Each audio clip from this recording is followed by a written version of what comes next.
So you're worried about compensations after a sprained ankle or knee injury? Stay tuned and we'll get right back to you on a great exercise.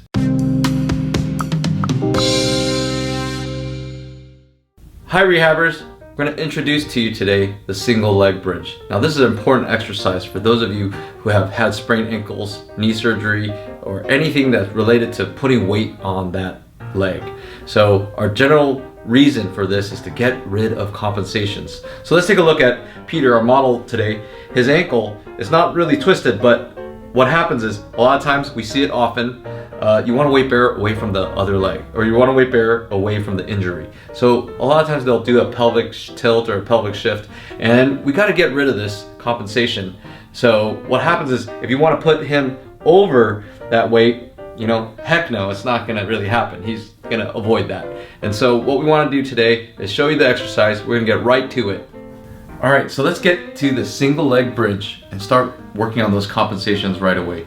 We're going to use Peter here, and what I want to do is let's talk about the setup.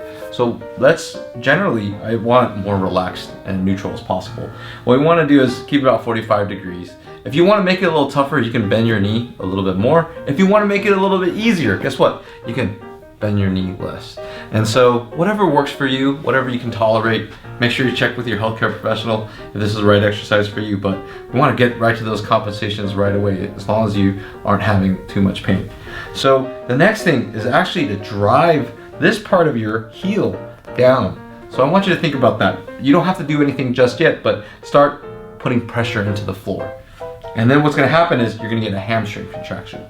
And the next thing after that is we want to be able to bridge up. So the classic bridge is usually with both legs, but we like doing one leg, so we're starting to get that weight bearing sense to trust that side. So Peter, what I'm going to have you do is you're going to do the little cues that I just suggested. Drive through your foot here, your heel, and use your hamstring muscle to rise. So put your hands right by your side. Okay, go ahead. Right by your hips, and go ahead and try to elevate. What you're going to commonly find sometimes as a mistake and incorrectly is you're going to try to use this other side. Don't do it. So what we're going to do is we're going to go back over it, okay? And try to relax this side, Peter, and just keep doing that. What you're trying to do is you're trying to elevate. Think of yourself like a elevating platform. Go ahead and try that. And that looks a little bit better. And what we're trying to do is actually try to shift that weight over to his right side, if that's your dysfunctional side. Go ahead and come back down.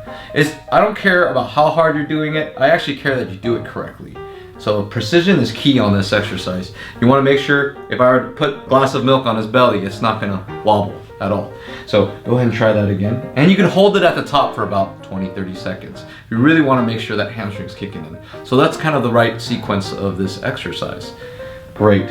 And you can feel that, right, Peter? Mm-hmm. Great. So this is a fantastic exercise to start moving that compensation. Do it to tolerance. If you've got a new sprained ankle, don't do too many, but start getting your body and your brain to adjust to this compensation. All right, so let's review this exercise one more time. We have yourself in this single leg knee bent position. Like I said, if you want it a little bit harder, you can bend it a little bit more. If you want a little bit easier, you can bend it a little bit less. So what we want to do is keep your pelvis steady. Remember, if you want to put a glass of water or milk, it's not going to fall. It's a raising, elevating platform. Don't use the other leg. So those are your keys to success with this exercise. And one more thing, don't forget the hamstring. That's a very important exercise for you to keep that hip in the socket. So I hope you enjoyed this informative exercise, the single leg bridge.